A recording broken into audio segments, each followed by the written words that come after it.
I am NetMoverSitan.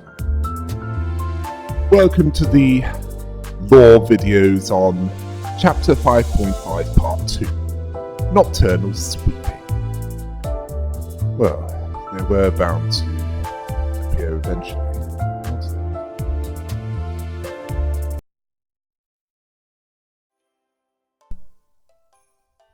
On their travels through the city, Rodia asked an important question to Dante.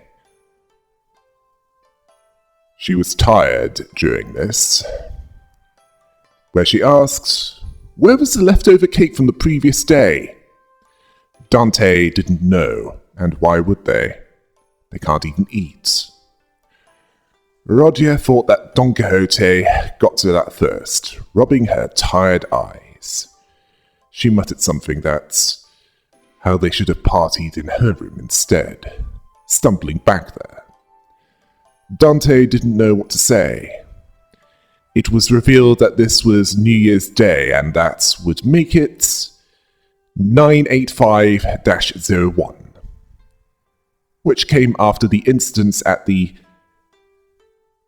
Limbus Company Extraction Departments, or LCE, during their regular, and indeed overdue, checkup. The damned dozen came from different backgrounds and parts of the city. Gregor was captured as a child and forced to be a soldier for the old G-Corps in the Smoke War. Rodia was a communist in all but name in District 25. Sinclair was from a well-off family in District 11. Yi Sang was an inventor from District 19 who moved to District 20 and was forced out after T-Corp made him and the rest of the League of Nine criminals to crack down on. Ishmael was a former office drone turned whaler in District 21. Heathcliff was an abandoned child taken in by a wealthy family, and then ran away due to heartbreak in District 20. Don Quixote was actually Sancho, a second kindred blood fiend that, as a human centuries ago, wanted to die. Massault is from District 14 and used to work for N-Corp, the main rival for the Golden Bar. Although, we don't know his story. The specifics of it, not yet. But even with this, the annual celebration for New Year's seems to be a thread that connected the cultures together. They talked about having a New Year's party, and Don Quixote wanted to host that banquet, as overdramatic as ever. Gregor was hesitant to let her plan anything, after they went through the back door for an out-of-season Christmas celebration. Ah yes, miracle at District 20. Chapter 5.5 Part 1. Don Quixote wasn't happy at that. She just wanted to decorate the bus. It wasn't to do with a celebration. She then glanced at Sinclair, sheepishly scratching the back of her head, likely remembering that time was when his family was murdered by N-Corp's Psycho Division. Although, he laughed this off, telling her not to worry about him. She understands that it's unintentionally distressing, but she asked if he agreed that to a communal event to mark that occasion, to refresh their spirits and bodies. Dante observed that since she got her memories back, she was more considerate as to how Sinclair would take it. Rodia agreed that they needed to mark this transition as it's their first year together. Yi Sang agreed that this was a cause for celebration. Ryushu likely revealed a tradition for her home district. Apparently a bowl of noodles before the last night of the year fades is customary. She sees their enthusiasm as heartwarming. She vowed to make this banquet grand, with brilliant fireworks and many delicacies. Then Virgilius, who might as well be, as Mr. Lordy once did a song about, well, let's just call him Mr. Killjoy. He asked Charon, or Miss Killjoy, when the next stop was. Charon told them that they'll be non-stop for 3 days at least, telling them only idiots stop on a fast road. Virgilius confirmed this, and this was disappointing to Don Quixote. She intended to plan in advance for the next year's celebration. Yes, it ended before it even began. Thankfully, a small celebration could be held thanks to Rodia stashing cakes and cookies in her room. They then stayed up and watched the first sunrise briefly paint the city in gold before going to sleep. When they woke up, they saw something different outside the window. They saw a behemoth of a structure, bizarre in appearance, its walls made of gargantuan steel plates. Yisang identified it as where H-Corp was, District 8, their next destination. Likely the H-Corp that was destroyed before the 10 years that the Seed of Light was constructed by Garion was replaced by this one. Yes, the Arbiter of the Head destroyed the previous H-Corp, and this one took the vacant slots and became the wing of that district, the feudal lord to the head's monarch. Dante saw that it was different from any nest that they passed so far, asking if it's all one building. Heathcliff asked if that's the nest, where's the back streets, as that's big enough to cover the entire district and more. Ishmael was annoyed yet again, when he neglected to read the guidebook again.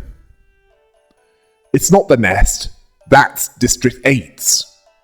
Hong Lu, who was a local, told them that they call it Hong Yuan, the vast garden. The nest is in the center of it, the back streets are the rest. Gregor didn't like the idea that the whole population is in there. They don't have sunlight all the year round. Well, likely all that don't have homes or businesses on the edge of it. Heathcliff noted that, on the upside, rain isn't something that they have to worry about.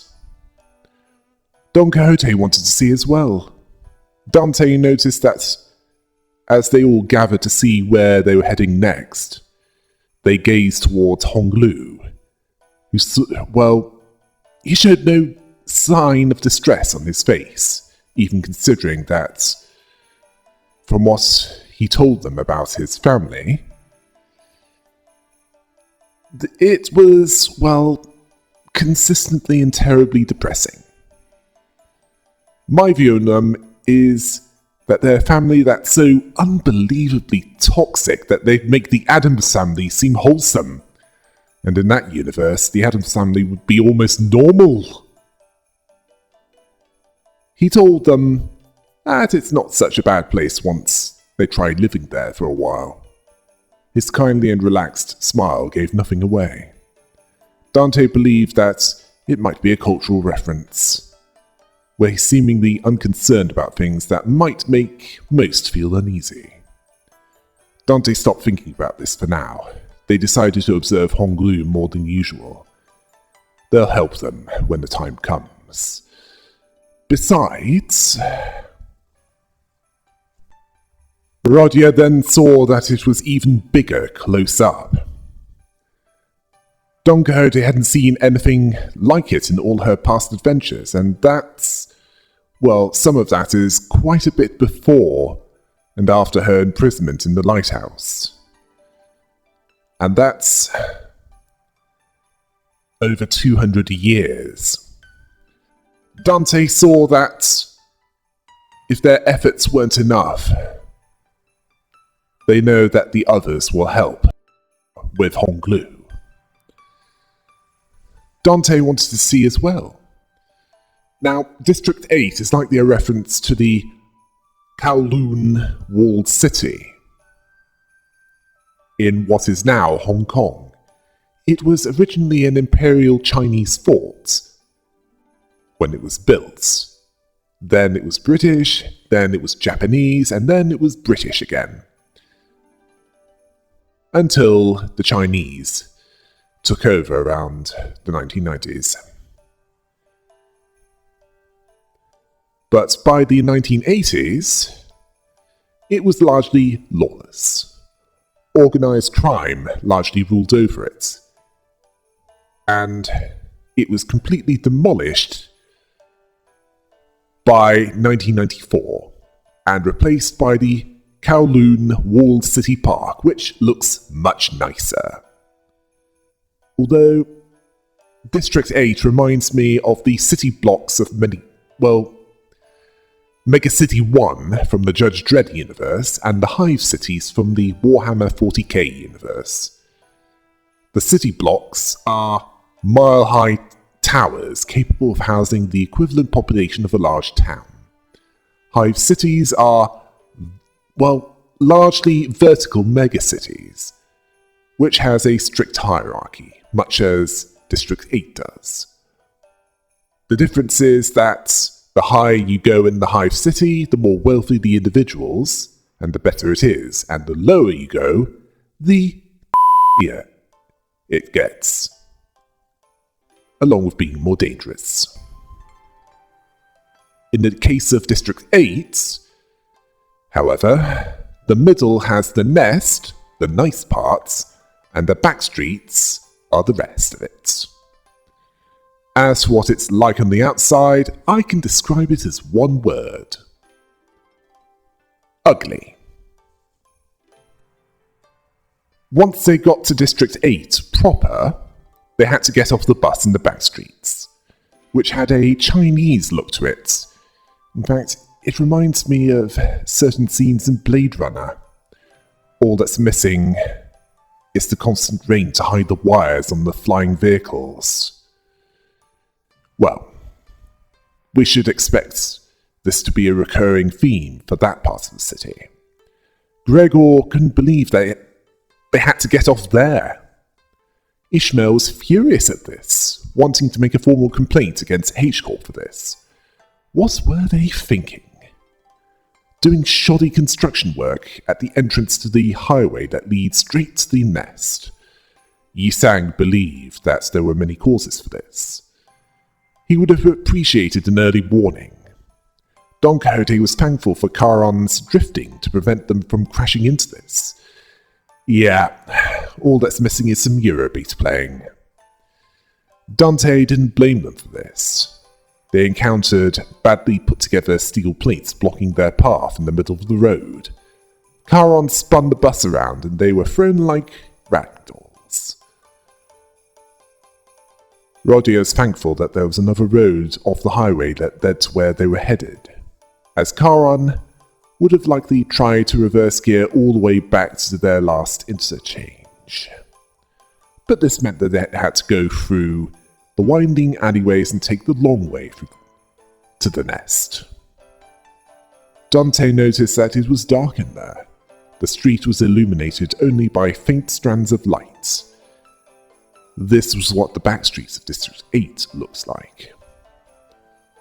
Heathcliff saw that it looked impressive from the outside, but it was typical back streets on the inside. This was boring to Rodia. Don Quixote asked if the nest was this dark as well. Faust said no. It's limited to the back streets. Dante saw that it was still quite different to back streets of other districts that they'd visited. People were hurrying through the streets as if they were being chased by something, glaring at the ground with some kind of sickness or discomfort. A common sight in the city. However, there was one thing that stood out in District 8. Dante was reminded of the former G-Corp soldiers in District 4. Gregor was asking if they meant those that they were observing, those that had growths on them that was too organic to be prosthetics, odd protrusions and nodules bulging from their skin. Gregor denied this to be like him, as it's not a uniform mutation. They're not all cockroach people. Although, he commends Dante for not looking at them through a biased lens. Faust explained this to be the aftermath of District 8's distinctive method of treatment. Ishmael had heard of this, the bluish ointment that can cure any flesh wound after just one night dressed in bandages. Faust saw that there were some misconceptions. She explained that there are variations of H-Corp's singularity, the bolus. Or bolus. Well, whichever you want to call it. Sinclair wasn't sure about what she was talking about. Masson was aware of this. Medicines brewed and kneaded into ball-shaped pills. Faust confirmed this. H-Corp, or Hongyuan Bioengineering Group, manufactures boluses that contain essences of treatment. They can be taken orally, ground with water into a paste and applied directly onto the affected area, dissolved in water, soaked into bandages and wrapped around the necessary area of treatment. This is likely a loose reference to Chinese herbal medicine. Ishmael understood that rumors change as they travel. Sinclair then made a comparison to the medicine of Keekorp. Faust told them that the focus of Keekorp's technology is the reversal or recovery back to the original state. The bolus was developed independently. They aren't individually customized for each patient. Instead, the appropriate technique is chosen to address the deficiencies. Transformation or evolution is appropriate to describe this. Sinclair understood that this is what was counted as treated there. Dante saw that the crowd that they observed, didn't appear hurt, bleeding, or walking with a limp, but many appeared dazed, staring blankly at nothing or scratching absent-mindedly at the mutated parts, implying that they're more deformed than they were originally. Honglu identified them as regulars. Seeing as he's a local, he would know that district well, and Dante wanted to know what he meant by that. Honglu heard of them as a child, those who grew to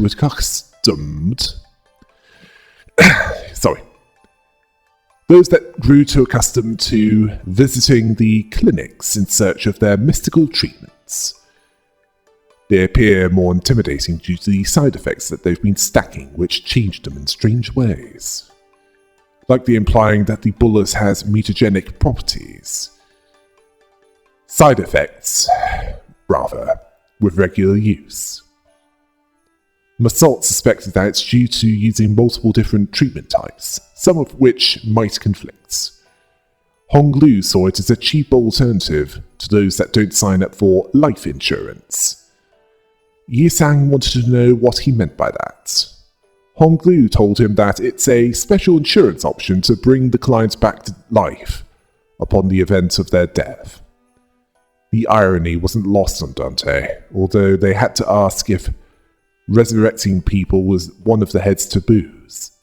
Faust told them that revival via life insurance isn't considered a violation of that taboo. Muti saw this technicality as brain resuscitation rather than full resurrection, although it might cause brain functions to degrade. Faust also made it clear that, unlike Dante's time inversion, if the brain is destroyed, it could result in significant losses in the process of transferring information, implying that brain damage can cause memory loss upon being resuscitated via this method upon completion. Ishmael suspected that some of the mutations could be more than just the treatment side effects. Honglu heard that it can take more than one revival to change that much. Most can't even dream of affording the insurance renewal rates. Who'd sign up for something that Using its services can reduce them to a pitiful state. Then someone approached them, telling him that they would appear pathetic and pitiful to rich like him. He'll soon be joining them, so he should save some pity for himself. Urtis demanded that he identify himself.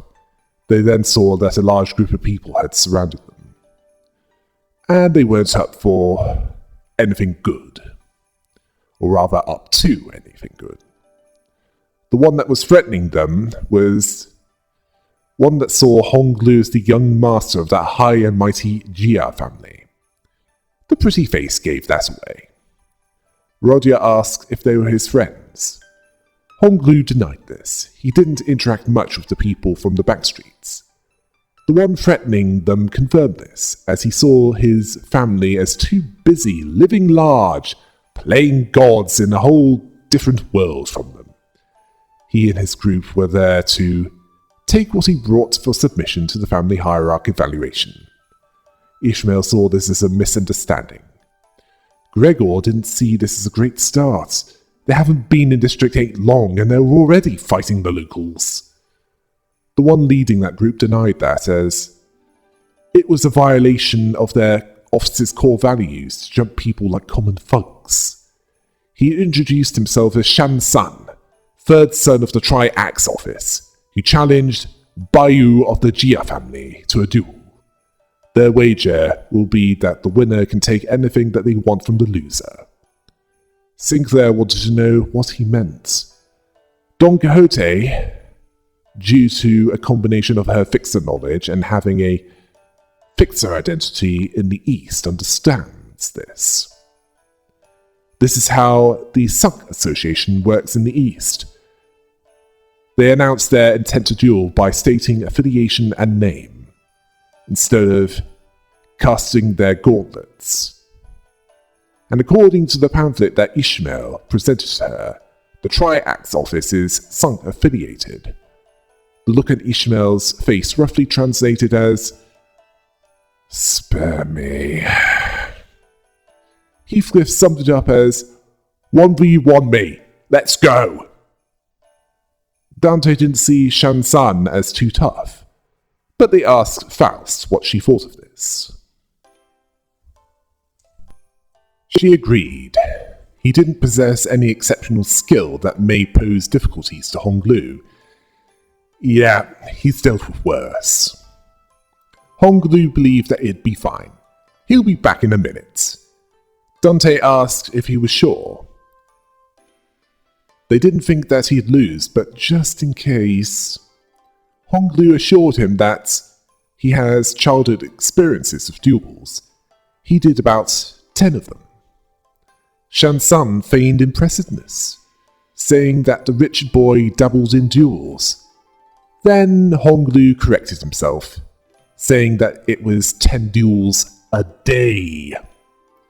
But his grandmother sometimes let him skip them, so it's fewer than that on some days.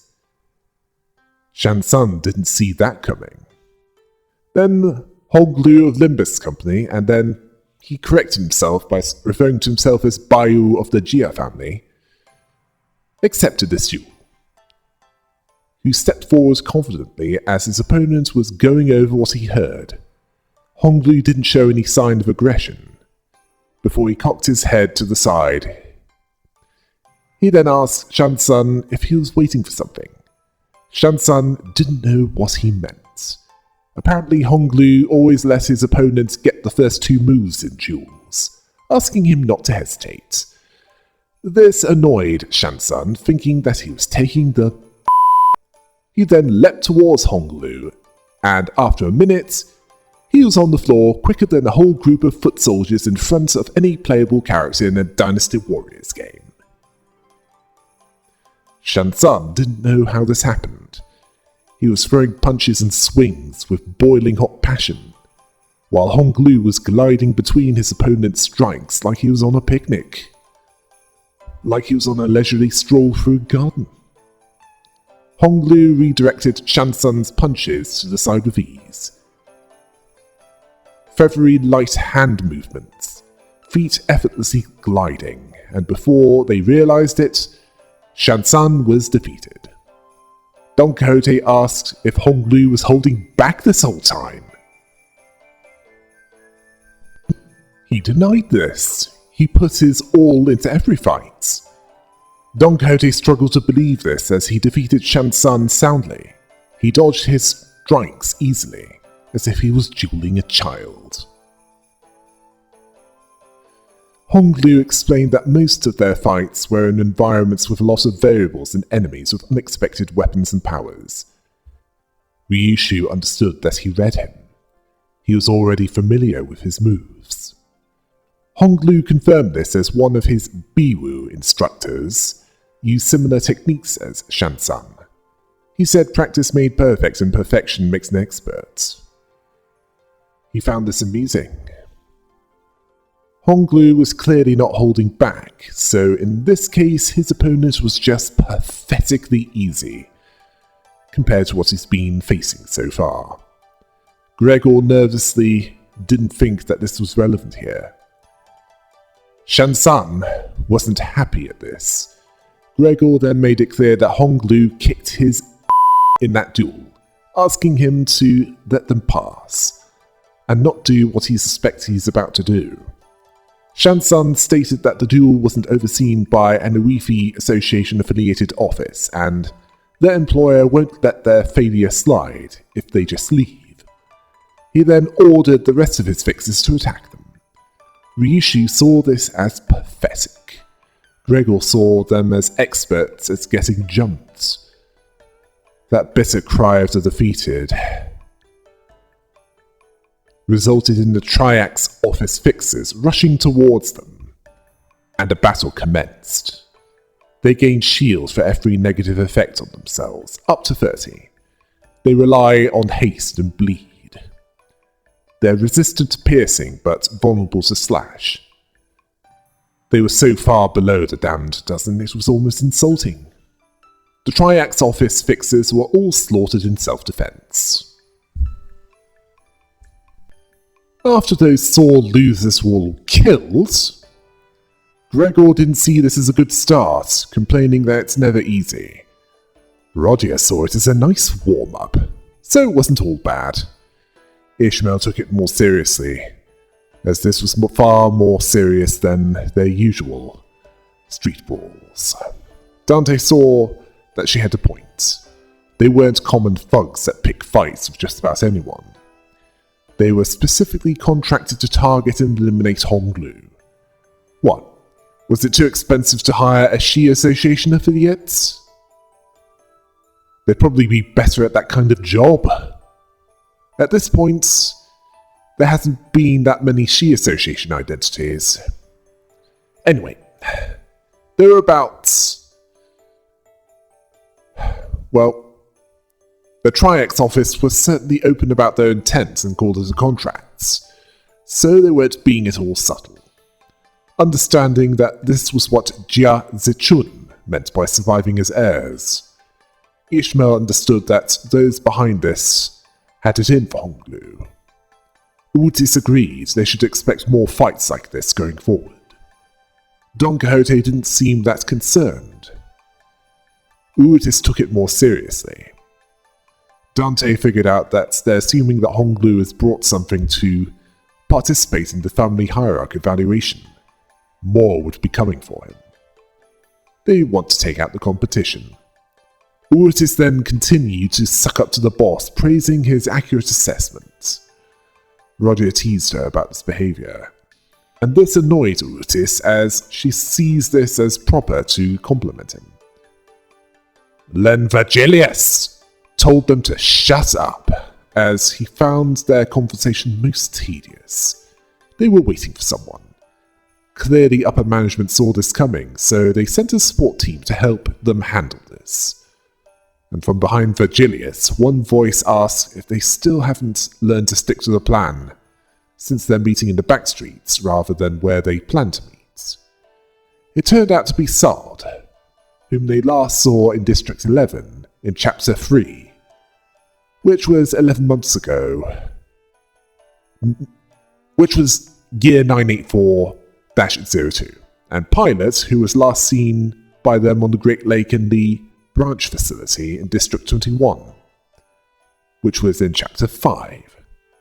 6 months ago at year 984-07. They both greeted them. Gregor was surprised to meet Sard, just as Ishmael was to meet Pilot. This made Sard question if Pilot told them that she survived her mission in District 11. Pilot confirmed that he did, as did Gregor. The damned dozen recovered from the initial shock of seeing them again. They were relieved to do so. Sard considered it a good thing that things haven't changed much there. Does she know that Don Quixote is a blood fiend? Dante was glad that she was okay. Sard, of course, didn't understand this. She had a familiar grin, and not much has changed about her, despite what happened in Kor. Her badge and outfit was different. Urtis congratulated her on her promotion. Sard confirmed this, although she was a little uneasy about that. Hints of melancholy based on losing Effie on the mission that led to her promotion. Gregor cautioned Urtis, but she made it clear that she was congratulating Sard on her promotion and recognized her accomplishments, not seeing any problems with this. Gregor reminding her that, well, about the meaning of that promotion, what that carried. Urtis understood this too well, as her promotion came at the cost of her entire team in Kor. Gregor saw this as a sign that she was a real piece of work. He's seeing the ugly side of war, and how he was discarded when that was over. Now, it will be interesting to see the perspective of Urtis of the Smoke War. Urtis then asked if everyone behaved like him, not speaking of what happened. How is she going to get the bare minimum of the recognition and consolation forward that she deserves? Sard would prefer that it's not spoken of, as some have whispered that she let Effie die to get her promotion, but she appreciated Urtis. Urtis didn't know what to say. Sard added that she did die, but her brain was intact. If it wasn't, not even K-Corp regenerative ampules would have worked on her. Sinclair asked if Effie also. Sard confirmed that there was no going back for him, as they went straight for his head when they stabbed him with a prosthetic. Didn't Urtis give him a mercy killing? I guess N-Corp went straight for his dead head. Yes. They shoved the prosthetic into his head, making sure that he can't be brought back. Well, they certainly defiled the corpses of Sinclair's family. This was according to the autopsy. Sinclair didn't like hearing this. Ishmael understood that K-Corp ampules and H-Corp life insurance was useless against a damaged brain. Sard she accepted this. Then she decided not to dwell on the depressing stuff. They're there for work, and they need to get it done, expecting Pilot to elaborate on that. He apparently made friends with someone who had ties to the Gia family, so he brought that person over. Sard at this point was likely thinking, I know Effie was a tough act to follow, but this guy, why did they assign this complete retard? Gregor asked if that was everything. Pilot confirmed that that was the briefing. Everyone saw this as the least informative, least helpful briefing that they've ever sat through. Ishmael looks up at Sard regarding this, asking her for some elaboration. Basalt saw this as a good demonstration of the necessity of educating the 5 Ws and 1 H principle. Who, what, when, where, why, and how. Sard was looking slightly threatening as she looks at Pilot, making it clear that they will have a lot to discuss when they get back. Pilot asks if he did something wrong.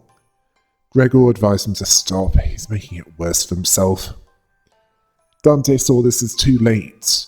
Sard was not happy with this performance. She told them that prior to commencing that high-priority operation, it was necessary for them to find individuals with connections to H-Core.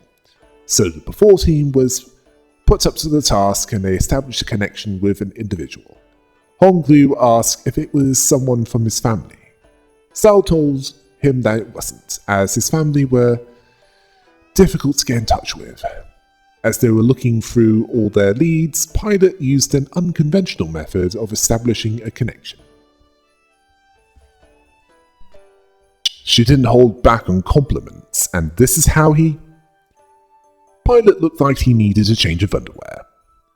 Sal then told them that who they found was a former member of the Gia family, who runs a lodging business.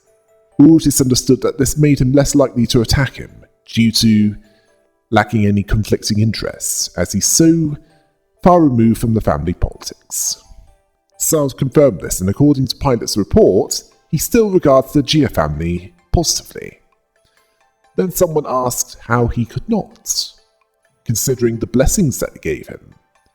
He was Qing Tao, and he presented himself to Bayu and his associates, greeting them in a most polite fashion, bringing his hands together in an odd motion. Dante understood this to be how they greet each other here. Honglu confirmed this, speaking of that as the Baoquan gesture, bringing fist and palm together to express respect and peace towards the receiver. Now this gesture dates back to the Zhou dynasty. Around this time, Egypt was ruled by the pharaohs. As for the gesture, the left hand covers the right for men and the right covers the left for women. There are other variants of this depending on the occasion and even relationship between individuals. Don Quixote understood that the Knights of the West shake hands for a similar purpose. Qing Tao was worried about the qualities of those that Honglu was travelling with, but he was relieved that he was with those familiar with the ways of the West. He prostrated himself before the vast breadth of their knowledge. It was a grand generosity to open ajar the waterways of wisdom to quench his barren lands. Dante didn't know what he was talking about. Then he felt something familiar about this. Roger considered Otis getting less verbose at bootlicking compared to Qing Tao. Dante saw that Roger wasn't wrong. He was a bit much. Sinclair wanted to know what they were talking about. Qing Tao didn't know what Dante was saying, only understanding the other side of the conversation. As brief as that journey will be, it should be entertaining for him. Roger felt the subtle sprinkle of disrespect that reminds them of the usual flavour. This irritated Otis, asking if it was about her. Then Sard got them back on topic. Otis then shook her head and strode to Dante, telling them that they're nothing alike. She did not give empty flattery in their presence. Sard then left the guidance of the back streets of District 8 to Qing Tao. It's where... Then she saw Virgilius. She was glad to finally meet the Red Gaze. Effie would have loved to be there. Pilot reminded her of something. Virgilius sensed her lingering gaze and walked towards them after nodding slightly in her direction. He addressed Manager Sard, advising that they not make this longer than it needs to be. He's not happy with helping them with what they're doing. He'd much rather not do this, and, well, he decided that they needed to put this behind them as soon as possible. Sard saw this as their, first collaborative operation. asking to spare a little more time with them. Gregor was surprised by him actually doing something.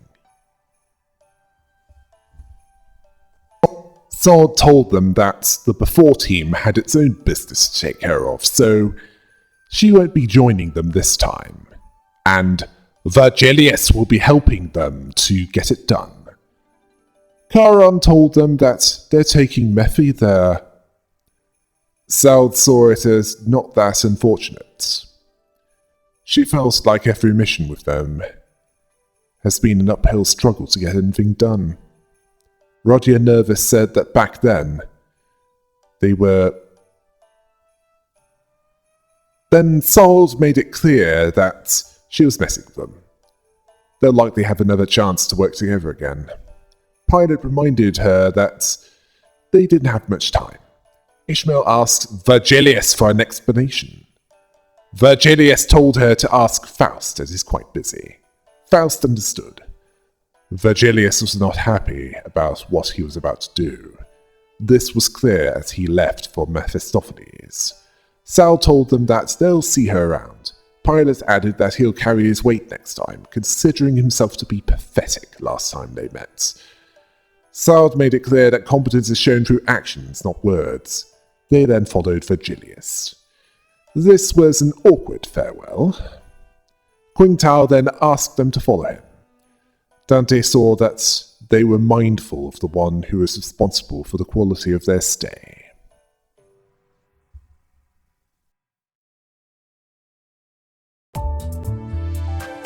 Well, it's certainly an interesting start, and it's unlikely to get any calmer from this point onwards. Until next time, hail the rabbit!